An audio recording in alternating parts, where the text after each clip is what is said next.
আলহামদুলিল্লাহ, মহান রব্বুল আলমিনের দরবারে অসংখ্য অগণিত শুকরিয়া যে মহান রব্বুল আলমিন আমাদেরকে পবিত্র জুমার দিন জুমার নামাজ আদায় করার জন্য আল্লাহ তাআলার ঘরে আসার বসার তৌফিক দান করেছেন। এজন্যে রব্বুল আলমিনের দরবারে শুকর আদায় করে সকলে দিল থেকে বলি আলহামদুলিল্লাহ। লক্ষ কোটি দুরুদ ও সালাম আকাই নামদার তাজদারে মদিনা নবী মুহাম্মদুর রসুল্লাহ সকলে বলি সাল্লাল্লাহু আলাইহি ওয়াসাল্লামের উপর এবং সাহাবাই কেরামের উপর। যে আয়াতে কারিমা তেলাওয়াত করেছি এবং রসুলের অসংখ্য হাদিস থেকে হাদিস তেলাওয়াত করেছি, আমরা গত সপ্তাহে যে আলোচনা শুনতেছিলাম মেরাজের ঘটনা, সূরা বনী ইসরাঈলের প্রথম আয়াতের যে তাফসির ব্যাখ্যা, এটা শুনতেছিলাম। আল্লাহ রাব্বুল আলামিন কোরআনুল কারীমের মধ্যে বলেন, সুবহানাল্লাযী আসরা বিআবদিহি লাইলাম মিনাল মাসজিদিল হারাম ইলাল মাসজিদিল আকসাল্লাযী বারাকনা হাওলাহু লিনুরিয়াহু মিন আয়াতিনা ইন্নাহু হুয়াস সামিউল বাসীর। পবিত্র ওই সত্তা যিনি তার গোলাম, যিনি তার বান্দাকে বাইতুল্লাহ থেকে বাইতুল মুকাদ্দাস পর্যন্ত রাত্রিকালীন সময়ে ভ্রমণ করিয়েছেন, যাতে করে তিনি তার নিদর্শনগুলোকে অবলোকন করতে পারেন, দেখতে পারেন। প্রথম যে শব্দটা আল্লাহ রাব্বুল আলামিন এনেছেন, সুবহান শব্দ উল্লেখ করেছেন। পবিত্র, পুত পবিত্র ওই মহান সত্তা যিনি তার বান্দাকে, এখানে বান্দা দ্বারা উদ্দেশ্য হলো মুহাম্মদুর রসুল্লাহ সাল্লাল্লাহু আলাইহি ওয়াসাল্লাম। নবীজির নাম উল্লেখ না করে আবদুন শব্দ বলেছেন, বান্দা বলেছেন। আবদুন শব্দের অর্থ বান্দা, গোলাম, দাস। আমরা সকলেই আল্লাহ তাআলার দাস, আল্লাহ তাআলার গোলাম, আল্লাহ তাআলার বান্দা। আল্লাহ তাআলা আমাদের মুনিব, আমাদের রব, আমাদের প্রতিপালক, আমাদের সৃষ্টিকর্তা, আমাদের হায়াত মৌতের মালিক, আমাদের গোটা জিন্দেগির সব কিছুর মালিক তিনি কে? আল্লাহ। তো আল্লাহ রাব্বুল আলামিন তার প্রিয় হাবিবকে বিআবিদিহি বলেছেন, তার বান্দাকে, তার গোলামকে, অর্থাৎ মুহাম্মদুর রসুল্লাহ সাল্লাল্লাহু আলাইহি ওয়াসাল্লামকে বাইতুল্লাহ থেকে বাইতুল মুকাদ্দাস পর্যন্ত রাত্রিকালীন সময়ে, লাইলুন শব্দ উল্লেখ করেছেন, রাতের কিছু সময়, পুরা রাত্র না, রাতের কিছু অংশে বাইতুল মুকাদ্দাস পর্যন্ত ভ্রমণ করিয়েছেন। এটাকে ইসরা বলা হয়। রাত্রিকালীন সময়ে ভ্রমণকে ইসরা বলা হয়। আর আরেকটা হলো মেরাজ। বাইতুল মুকাদ্দাস থেকে প্রথম আসমান, দ্বিতীয় আসমান, তৃতীয় আসমান, চতুর্থ আসমান, পঞ্চম, ষষ্ঠ, সপ্তম, বাইতুল মামুর, সিদরাতুল মুনতাহা এবং আরশে আজিম পর্যন্ত আল্লাহ তাআলা তার প্রিয় হাবিবকে ভ্রমণ করিয়েছেন। ওইটাকে বলা হয় মেরাজ। মেরাজ বলা হয় ঊর্ধ্বগমন অথবা সিঁড়ি। সিঁড়ির মাধ্যমে আল্লাহ তাআলা বাইতুল মুকাদ্দাস থেকে আরশে আজিম পর্যন্ত তার হাবিবকে দাওয়াত দিয়ে, মেহমান বানিয়ে সেখানে নিয়ে গেছেন। তো বাইতুল্লাহ থেকে বাইতুল মুকাদ্দাস পর্যন্ত ভ্রমণ, এটাকে ইসরা বলা হয়। এটা কোরআনুল কারীমের আয়াত দ্বারা প্রমাণিত। কোরআনুল কারীমের সূরা কাহফের মধ্যে আল্লাহ তাআলা বলেন, বিসমিল্লাহির রহমানির রহিম, আলহামদুলিল্লাহিল্লাযী আনজালা আলা আবদিহিল কিতাবা ওয়া লাম ইয়াজআল লাহু ইওয়াজা। সমস্ত প্রশংসা ওই রব্বুল আলামিনের, আলা আবদিহিল কিতাব, তার বান্দার উপর এই কিতাবকে অবতীর্ণ করেছেন। সেখানেও আব্দুন শব্দ আল্লাহ তাআলা উল্লেখ করেছেন। আলা আবদিহিল কিতাব ওয়ালাম ইয়াজআল লাহু ইওয়াজা, যেই কোরআনুল কারীমের মধ্যে কোনো রকমের বক্রতা নাই, ভুল ত্রুটি নাই। শুরুতে আল্লাহ তাআলা বলেছেন যালিকাল কিতাব, এটা এমন এক কিতাব, লা রাইবা ফি, যে কিতাবের মধ্যে সন্দেহ তো দূরের কথা, সন্দেহের কোনো অবকাশও নাই। বলি সুবহানাল্লাহ। পৃথিবীতে এমন কোনো গ্রন্থ নাই যেখানে কোনো ভুল নাই। কেবলমাত্র একমাত্র আল্লাহ তাআলার কালাম কিতাবুল্লাহর মধ্যে কোনো রকম একটা হরফ তো দূরের কথা, একটা নক্তা, জের, জবর, হরকতেরও কোনো ভুল নাই। এবং কিয়ামত পর্যন্ত কেউ কোরআনুল কারীমের একটা নক্তাও পরিবর্তন করতে পারবে না। যেহেতু কোরআনুল কারীমের হেফাজতের দায়িত্ব রব্বুল আলামিন নিজে নিয়েছেন। আল্লাহ রব্বুল আলামিন বলেন ইন্না নাহনু নাজ্জালনা যিকরা ওয়া ইন্না লাহু লাহাফিজুন,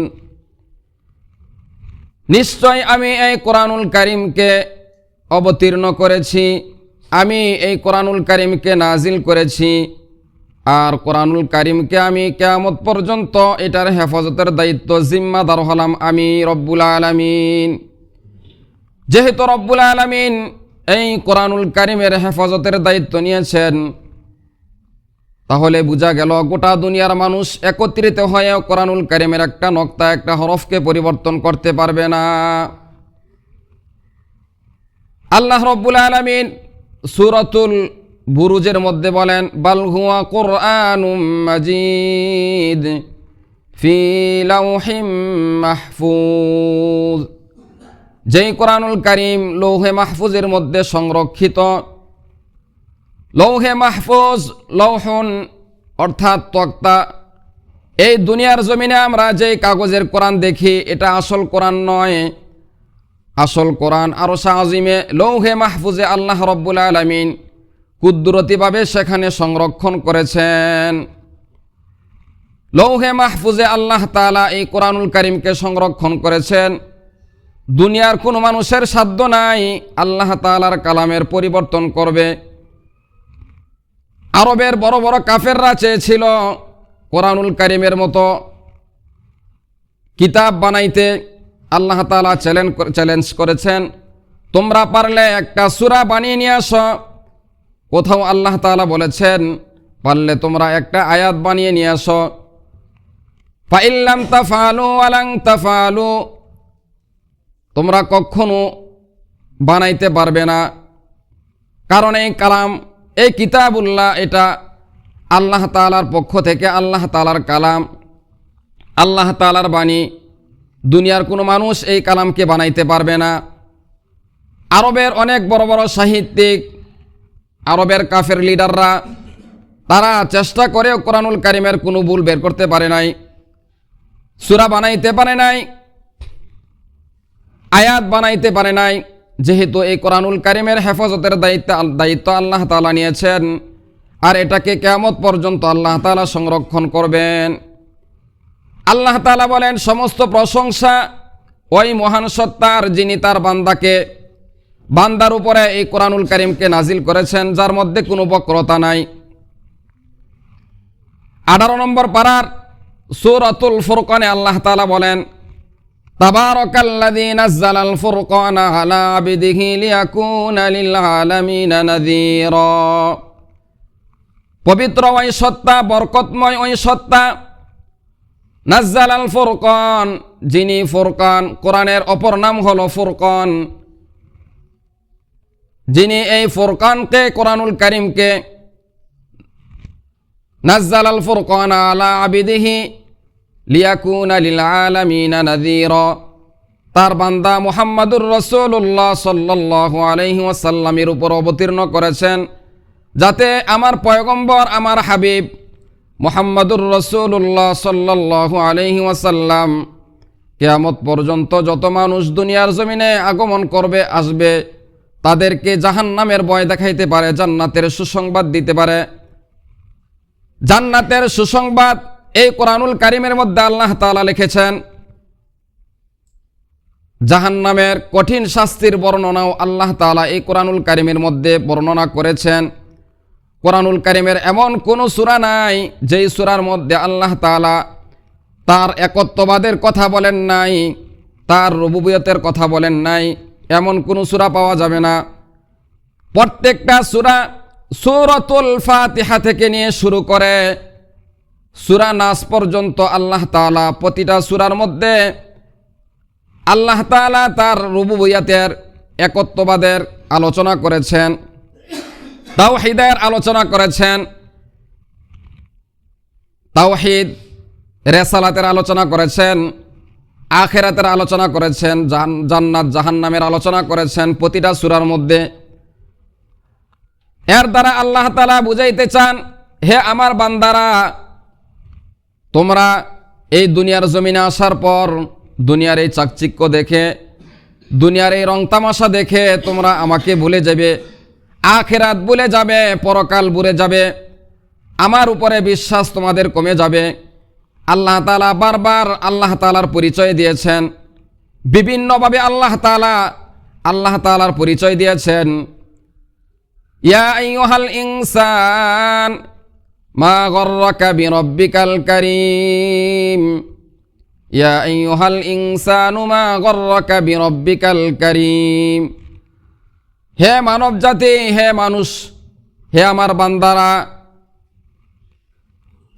তোমাদেরকে কারিম রব থেকে কিসে গাফিল করে রেখেছে, উদাসীন করে রেখেছে?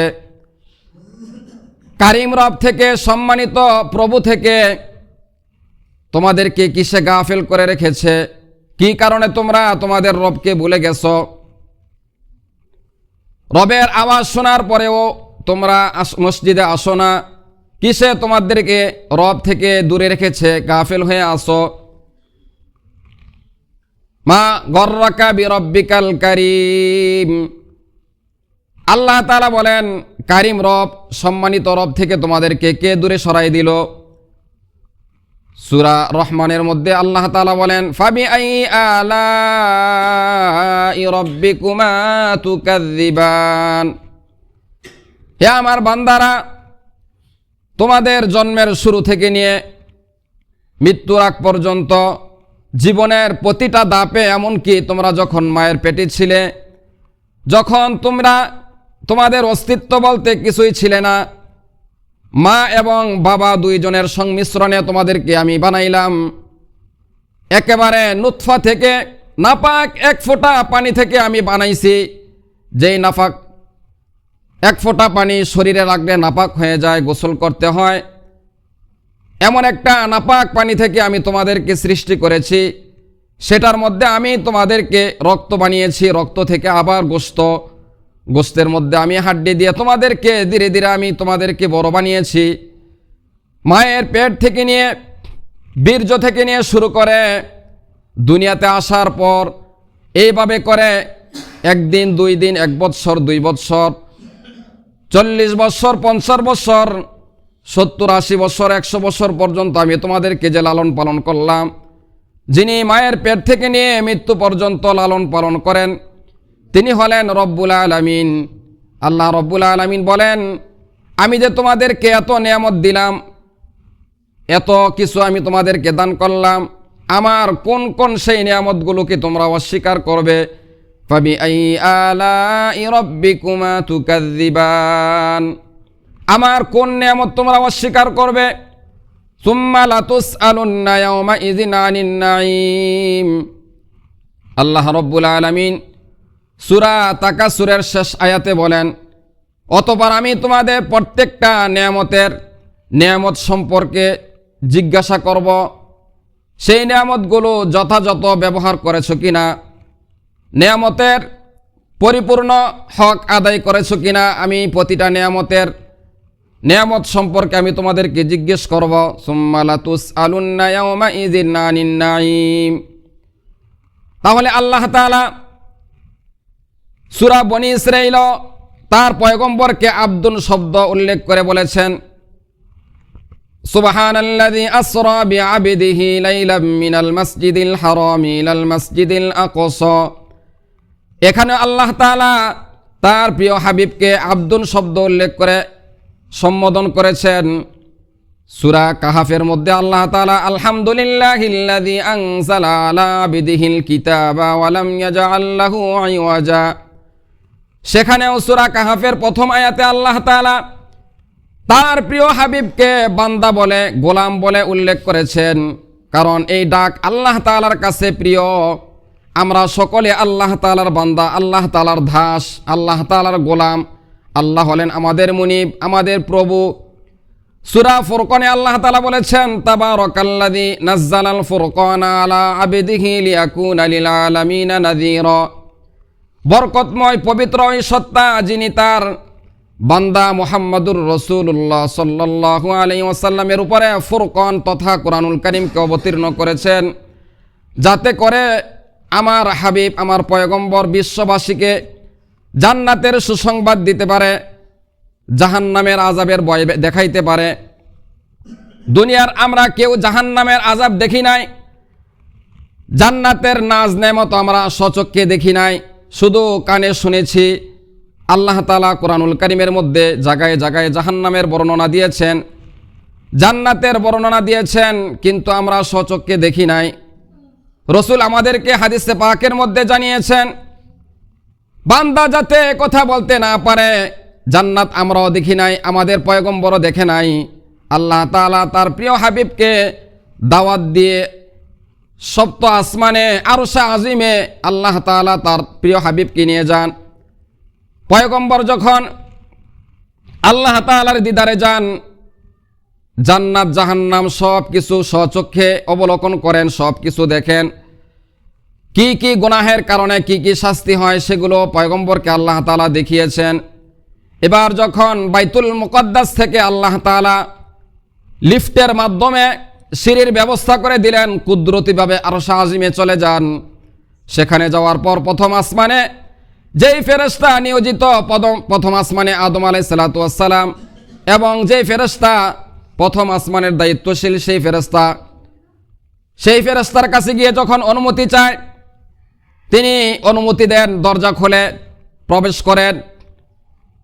আদম আলাইহিস সালাতু ওয়াস সালাম মুহাম্মাদুর রাসূলুল্লাহ সাল্লাল্লাহু আলাইহি ওয়াসাল্লামকে স্বাগতম জানান, অভিবাদন জানান। এইভাবে করে একের পর এক যখন তিনি প্রত্যেক আসমান তিনি অতিক্রম করলেন অনুমতি নিয়ে নিয়ে, প্রত্যেকটা আসমানে যখন তিনি গেলেন, এর দূরত্ব হলো অনেক। এই দুনিয়ার জমিন থেকে আকাশের দূরত্ব হলো, পয়গম্বর বলেছেন 500 বছরের রাস্তা। আবার প্রথম আসমান থেকে দ্বিতীয় আসমান পর্যন্ত ঠিক ততরূপ দূরত্ব, ঠিক তেমনিভাবে প্রত্যেকটা আসমান এতটুকু দূরত্বে। এইভাবে যখন যাইতে যাইতে পয়গম্বর ইব্রাহিম আলাইহিস সালাতু ওয়াস সালামের কাছে গেলেন। পয়গম্বর ইব্রাহিম আলাইহিস সালাতু ওয়াস সালাম তিনি সপ্তম আসমানে, সেখানে যাওয়ার পর পয়গম্বর ইব্রাহিম আলাইহিস সালাতু ওয়াস সালাম সালাম দিলেন, স্বাগতম জানাইলেন। পয়গম্বর ইব্রাহিম দেওয়ালের সাথে হেলান দিয়ে আছেন। এবার যখন পয়গম্বর আরবি সাল্লাল্লাহু আলাইহি ওয়াসাল্লাম বাইতুল মামুর, যেখানে ফেরেশতাদের কিবলা, একটা হলো দুনিয়াবাসীর কিবলা, দুনিয়ার মানুষের কিবলা হলো বাইতুল্লাহ, আর ফেরেশতাদের কিবলা হলো বাইতুল মামুর। বাইতুল মামুর যেটা ফেরেশতাদের কিবলা, সেই বাইতুল মামুরের সোজা বরাবর বাইতুল্লাহ আল্লাহ তাআলা নির্মাণ করেছেন। বাইতুল মামুর থেকে সোজা বাইতুল্লাহ হলো একেবারে সোজা বরাবর। সেই বাইতুল মামুর, যে বাইতুল মামুরের মধ্যে প্রতিদিন 70,000 ফেরেশতা প্রবেশ করে। 70,000 ফেরেশতা একবার প্রবেশ করে কিয়ামতের আগ পর্যন্ত, আর তাদের দ্বিতীয়বার সেখানে প্রবেশ করার কোনো সুযোগ থাকবে না। এত কোটি কোটি ফেরেশতা আল্লাহ তাআলা বানিয়েছেন। 70,000 ফেরেশতা প্রতিদিন বাইতুল মামুরের মধ্যে প্রবেশ করে, তারা চলে যান, আবার 70,000 ফেরেশতা নতুনভাবে প্রবেশ করে। এইভাবে কিয়ামত পর্যন্ত চলতে থাকবে। তাহলে বোঝা গেল আল্লাহ তাআলা কি পরিমাণ ফেরেশতা আল্লাহ তাআলা বানিয়েছেন। সেই বাইতুল মামুর ফেরেশতাদের কিবলা। এরপর সিদরাতুল মুনতাহা, অর্থাৎ বড়ই গাছ, যেই বড়ই গাছের এক একটা বড়ি হবে বিশাল বড় মটকার মতো, সেই বড়ই গাছের পাতা হাতির কানের মতো, সেই বড়ই গাছের পাতাগুলো হবে হাতির কানের মতো, আর বড়িগুলো হবে মটকার মতো, যেটাকে সিদরাতুল মুনতাহা বলা হয়, বড়ই গাছ। এইভাবে আরশে আজিম, লৌহে মাহফুজ, যেখানে আল্লাহ তাআলার কালাম সংরক্ষিত, আরশে আজিম, আল্লাহ তাআলার সেই আকাশ, সে আরশে আজিমকে 8 জন ফেরেশতা সেটাকে বহন করে রেখেছে। 8 জন ফেরেশতা সেই আরশে আজিমকে বহন করে আছে। জাহান্নামের যে দারোগা রয়েছে, ফেরেশতা রয়েছে, তারা হলেন আলাইহা 19 জন, আর আরশে আজিম বহন করে আসে 8 জন ফেরেশতা। এইভাবে যখন আল্লাহ তাআলার মুলাকাতে চলে গেলেন, আল্লাহ তাআলা তার প্রিয় হাবিবকে স্বচক্ষে জান্নাতের সব নাজ নেয়ামত দেখাইলেন, জাহান্নামের সব কষ্টগুলো দেখাইলেন, যাতে দুনিয়াবাসী কথা বলতে না পারে যে আমরা যেই জান্নাত পাওয়ার জন্য ইবাদত করি, যেই জাহান্নাম থেকে বাঁচার জন্য ইবাদত করি, আমরা সেটা দেখি নাই, আমাদের হাবিবও দেখে নাই, একথা যাতে বলতে না পারি। কারণ আমার আপনার দেখা কোটি কোটি মানুষের দেখা আর পয়গম্বরের দেখা এক সমান নয়। যেহেতু পয়গম্বর দেখেছেন, আর না দেখে জান্নাত বিশ্বাস করার নাম হলো ঈমান, না দেখে জাহান্নাম বিশ্বাস করার নাম হলো ঈমান। যালিকাল কিতাবু লা রাইবা ফীহি হুদাল লিল মুত্তাকিন আল্লাযীনা ইউমিনুনা বিল গায়ব ওয়া ইউকিমুনাস সালাতা ওয়া মিম্মা রাযাকনাহুম ইউনফিকুন। আল্লাহ তাআলা সূরা বাকারার শুরুতে ঈমানদারের আলামত বর্ণনা করেছেন। ঈমানদার তাদেরকে বলা হয় যারা না দেখে জাহান্নাম, না দেখে জান্নাত, না দেখে পরকাল, না দেখে কবরের আযাব, না দেখে ফুলসিরাত, মিজান, এই সব কিছু না দেখার পরও বিশ্বাস করে, তাদেরকে ঈমানদার বলা হয়, মুমিন বলা হয়। দেখার পরে তো মানুষের বিশ্বাস এমনিও হয়ে যায়। তো পয়গম্বরকে আল্লাহ তাআলা স্বচক্ষে দেখাইলেন। জাহান্নামের মধ্যে তিনি যখন দেখলেন, ফেরেশতাকে জিজ্ঞেস করে, হে জিব্রাইল ভাই, ওই যে এক ব্যক্তি তার বিশাল বড় বড় পিতলের নখ দিয়ে তার শরীরে সে আশ্রাইতেছে, খামসাইতেছে, তার চেহারার মধ্যে সে পিতলের লোহার সে নখ দিয়ে তার চেহারাকে সে আশ্রাইতেছে। জিজ্ঞেস করে জিব্রাইলকে। জিব্রাইল আলাইহিস সালাতু ওয়াস সালাম বলেন, তারা হলো ওই সমস্ত মানুষ যারা মানুষের উপরে মানুষের গীবত করত, মানুষের শিকায়াত করত, মানুষের দোষ চর্চা করত, মানুষের বদনাম রটাইত। তারা হলো ওই সমস্ত মানুষ, তাদেরকে জাহান্নামে এইভাবে শাস্তি দেওয়া হচ্ছে। আল্লাহ তাআলা কুরআনুল কারীমের মধ্যে বলেন, ওয়ালা তাজাসসু ওয়ালা ইয়াগতাব বা'দুকুম বা'দা আইয়ুহিব্বু আহাদুকুম আইয়াকুলা লাহমা আখিহি মাইতান ফাকারিহতুমুহ। আল্লাহ রাব্বুল আলামিন সূরা হুজুরাতের মধ্যে বলেন, তোমরা মানুষের দোষ চর্চা করো না, মানুষের পিছনে সব সময় লেগে থাকো না, তার খারাপ কিছু তালাশ করতে লেগে থাকো না। ওয়ালা তাজাসসু ওয়ালা ইয়াগতাব বা'দুকুম বা'দা, তোমরা কি তোমাদের আপন মৃত ভাইয়ের গোশত খাওয়াকে পছন্দ করো? আইয়ুহিব্বু আহাদুকুম আইয়াকুলা লাহমা আখিহি মাইতান ফাকারিহতুমু, তোমরা তো তোমাদের আপন মৃত ভাইয়ের গোশত খাওয়া এটাকে অপছন্দ করো। ঠিক যে ব্যক্তি মানুষের দোষ চর্চা করে, সে নিজের আপন ভাইয়ের গোশত খাওয়ার মতো অপরাধ করলো। এর শাস্তি আল্লাহ তাআলা দেখাইলেন গীবতকারীদের জন্য জাহান্নামের শাস্তি। কিছু দূর যাওয়ার পর দেখলেন এক ব্যক্তিকে আগুনের কেসি দিয়ে তার জিহ্বা কেটে দেওয়া হচ্ছে, তার ঠোঁট কেটে দেওয়া হচ্ছে। পয়গম্বর জিজ্ঞেস করলেন, হে জিবরাইল ভাই, এই ব্যক্তিকে যাকে এইভাবে কঠিন শাস্তি দেওয়া হচ্ছে, বলে তারা দুনিয়ার জমিনে মিথ্যা কথা বলতো, মিথ্যা কথা বলে বলে তারা ব্যবসা বাণিজ্য করত, মিথ্যা বলতো, সবসময় শুধু মিথ্যার আশ্রয় গ্রহণ করত, তাদের শাস্তি দেওয়া হচ্ছে। এভাবে কিছু দূর যাওয়ার পর দেখলেন এক ব্যক্তি সাগরের মধ্যে, দরিয়ার মধ্যে হাবুডাবু খাচ্ছে, রক্তের দরিয়ায়, ময়লা আবর্জনার দরিয়ার মধ্যে, সাগরের মধ্যে হাবুডাবু খাচ্ছে, আর সে এগুলো ভক্ষণ করছে।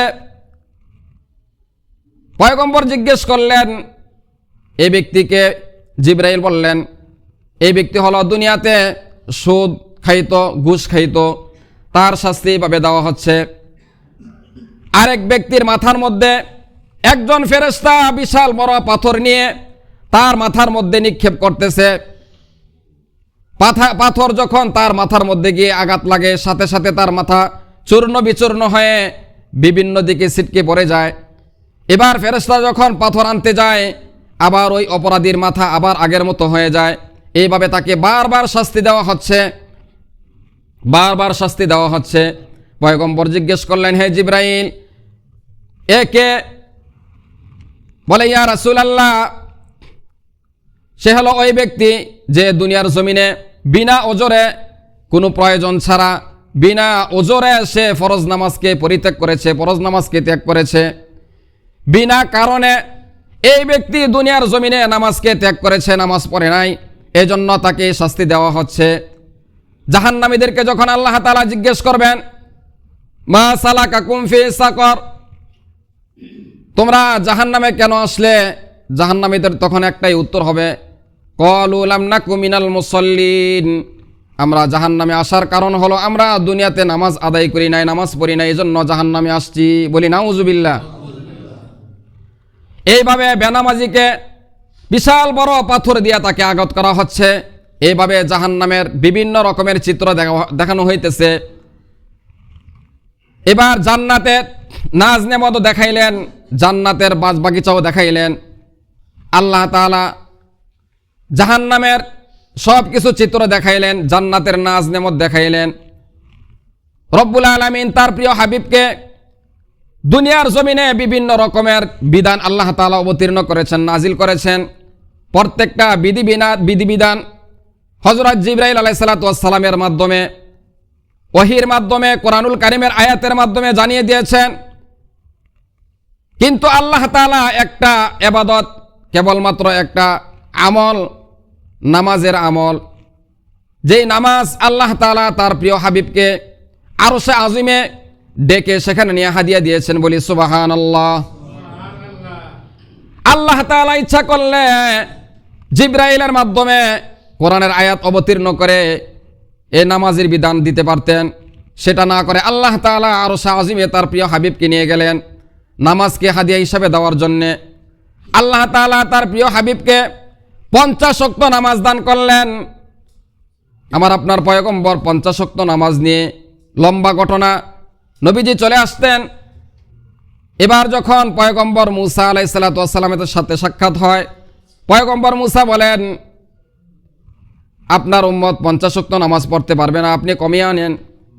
লম্বা ঘটনা, বারবার যাওয়ার পর আল্লাহ তাআলা কমাইতে কমাইতে 5 ওয়াক্ত যখন করে দিলেন, এবারও পয়গম্বর মুসা বলতেছে, আমার উম্মত 2 ওয়াক্ত নামাজ পড়তে পারে নাই, আপনার উম্মত পারবে না, দুর্বল। আপনি আবার যান আপনার প্রভুর কাছে, আপনি নামাজকে আরো কমিয়ে আনেন। আমার আপনার পয়গম্বর বলতেছে, না না, আমার লজ্জা হয়, আমি বারবার গিয়েছি, এখন আমি আর যাইতে পারবো না, আমার কাছে লজ্জা হয়। পয়গম্বর যান নাই। আল্লাহ তাআলা বলেন, আমার প্রিয় হাবিব, আপনার উম্মত যদি এই 5 ওয়াক্ত নামাজ যে আমি দিয়েছি, এই 5 ওয়াক্ত নামাজ যদি জামাতের সাথে, গুরুত্বের সাথে আদায় করে, আমি ওয়াদা দিলাম আপনার উম্মতকে আমি 50 ওয়াক্ত নামাজের সওয়াব দান করব। বলি সুবহানাল্লাহ। আল্লাহ তাআলা কোরআনুল কারীমের মধ্যে বলেন, মান জাআ বিল হাসানাতি ফালাহু আশরু আমসালিহা ওয়া মান জাআ বিস সাইয়্যাতি ফালা ইউজজা ইল্লা মিসলাহা। আল্লাহ রাব্বুল আলামিন কোরআনুল কারীমের মধ্যে বলেন, এ আমার হাবিব, আপনার উম্মত দুনিয়ার জমিনে একটা নেক আমল করবে, এর বিনিময়, এর বদলা আমি আল্লাহ তাআলা 10 গুণ বাড়িয়ে দিব। বলি সুবহানাল্লাহ। ওয়া মান জাআ বিস সাইয়্যা ফালা ইউজজা ইল্লা মিসলাহা। আর আপনার উম্মত দুনিয়ার জমিনে কোনো অপরাধ করে, কোনো গুনাহ করে, তাহলে আমি গুনার বদলা আমি একটাই দিব, বেশি দিব না। তাহলে নেকের ক্ষেত্রে আল্লাহ তাআলা 10 গুণ বাড়িয়ে দিবেন, আর গুনাহের ক্ষেত্রে একটা গুনার বিনিময়ে একটা গুনাই লেখা হয়, এর বদলা বেশি লেখা হয় না। সেটাও লেখার ক্ষেত্রে অপেক্ষা করা হয়। আল্লাহ তাআলা ফেরেশতাদেরকে বলে, থামো থামো, তুমি লেখা বন্ধ রাখো, দেখি আমার বান্দা আমার কাছে তাওবা করে কিনা, কিছু সময় সুযোগ দাও। হয়তোবা সে তাওবা করে ফিরে আসবে। তুমি সুযোগ দাও, সাথে সাথে সেটা লেখে না। কিন্তু নেক আমলের ক্ষেত্রে কোনো বান্দা যখন শুধু নিয়ত করে, ভালো কাজের ইচ্ছা করে, নিয়ত করার সাথে সাথে আল্লাহ তাআলা ওই বান্দার আমল নামায় নেকি লিখে দেন। বলি সুবহানাল্লাহ। নিয়ত করার সাথে সাথে আমল নামায় আল্লাহ তাআলা সওয়াব লেখেন। আর গুনাহ করার পরেও আল্লাহ তাআলা লেখেন না, অপেক্ষা করেন দেখি আমার বান্দা তাওবা করে কিনা, ফিরে আসে কিনা। তা আল্লাহ তাআলা তার প্রিয় হাবিব মুহাম্মাদুর রাসূলুল্লাহ সাল্লাল্লাহু আলাইহি ওয়াসাল্লামকে আরশে আজিমে নিয়ে নামাজকে হাদিয়া দিলেন। 3টা হাদিয়া দিলেন, 3টা জিনিস হাদিয়া দিলেন। 5 ওয়াক্ত নামাজ হাদিয়া দিলেন, যার সওয়াব 50 ওয়াক্তের সমান। 2 নম্বর হাদিয়া দিলেন সূরাতুল বাকারার শেষ 2 আয়াত। পয়গম্বর আরবি সাল্লাল্লাহু আলাইহি ওয়াসাল্লাম বলেন, যে ব্যক্তি সূরা বাকারার শেষ 2 আয়াত রাতের বেলা ঘুমের পূর্বে আদায় করবে, আল্লাহ তাআলা ওই বান্দার জন্য যথেষ্ট হয়ে যায়। বলি সুবহানাল্লাহ। যেই সূরা বাকারা আল্লাহ তাআলা এই বাকারার শেষ 2 আয়াত এই দুনিয়ার আসমান জমিন সৃষ্টির 2000 বছর আগে তেলাওয়াত করেছেন। বলি সুবহানাল্লাহ। সেই সূরা বাকারার শেষ 2 আয়াত পয়গম্বরকে দান করলেন। এরপরে 3 নম্বর হাদিয়া, 2 নম্বর হাদিয়া সূরা বাকারার শেষ 2 আয়াত এবং সূরাতুল ফাতিহা। এই সূরাতুল ফাতিহার অনেকগুলো নাম রয়েছে।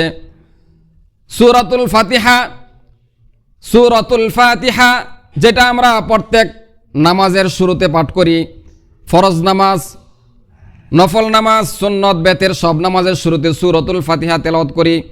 সেই সূরাতুল ফাতিহাও পয়গম্বরকে দান করা হয়।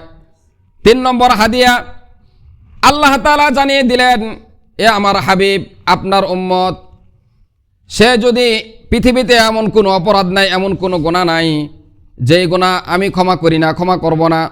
শিরক ব্যতীত আপনার উম্মত যেই গুনাহই করুক না কেন, আমার কাছে যদি সে খালেস দিলে লজ্জিত হয়ে আমার কাছে তাওবা করে, আমার দিকে ফিরে আসে, আমি রব্বুল আলামিন ওয়াদা করলাম আপনার উম্মতের গুনাহ মাফ করে দিব। বলি সুবহানাল্লাহ। তাহলে 3টা পুরস্কার দিলেন। 50 ওয়াক্ত নামাজ সেখানে আল্লাহ তাআলা কমিয়ে 5 ওয়াক্ত নামাজ দিলেন। আর সূরাতুল বাকারার শেষ 2 আয়াত, আমানার রাসূলু বিমা উনজিলা ইলাইহি মির রাব্বিহি ওয়াল মুমিনুন, সূরাতুল ফাতিহা, যেই হাদিয়া আল্লাহ তাআলা কোন নবীদেরকে দেন নাই, এবং উম্মতের ক্ষমার যে ঘোষণা, লা তাকুনাতু মির রাহমাতিল্লাহ। অনেক সময় শয়তান আমাদেরকে এই ধোঁকা দেয় যে তুই এত বড় অপরাধী, এত বড় গুনাহগার, যে তোর গুনাহ ক্ষমা হবে না, মাফ হবে না। শয়তান যাতে নৈরাশ করতে না পারে, আল্লাহ তাআলা বলেন, লা তাকুনাতু মির রাহমাতিল্লাহ, লা তাকুনাতু মির রাহমাতিল্লাহ। হে আমার বান্দারা, তোমরা আমার রহমত থেকে তোমরা নৈরাশ হও না। ইন্নাল্লাহা ইয়াগফিরুয যুনুবা জামিয়া, নিশ্চয় আল্লাহ তাআলা ক্ষমাশীল, দয়ালু। তুমি যত বড় অপরাধী হও না কেন, আমার কাছে যদি তুমি খালেস দিলে তাওবা করো, দোয়া করো, তাহলে আমি রব্বুল আলামিন তোমার পিছনের সব গুনাহ মাফ করে দেব। বলি সুবহানাল্লাহ। তাহলে সেই রবের দিকে আমাদের ফিরে আসা উচিত কিনা? আমাদের জীবনের কৃত অন্যায়ের জন্যে হায়াতের জীবন যেভাবে আমরা নষ্ট করেছি নাফরমানি করে, এই জন্য আল্লাহ তাআলার কাছে তাওবা করি এবং আল্লাহ তাআলার দিকে ফিরে আসি। আল্লাহ তাআলা আমাদের সকলকে খালেস দিলে তাওবা করে আল্লাহ তাআলার দিকে ফিরে আসার তৌফিক দান করুন।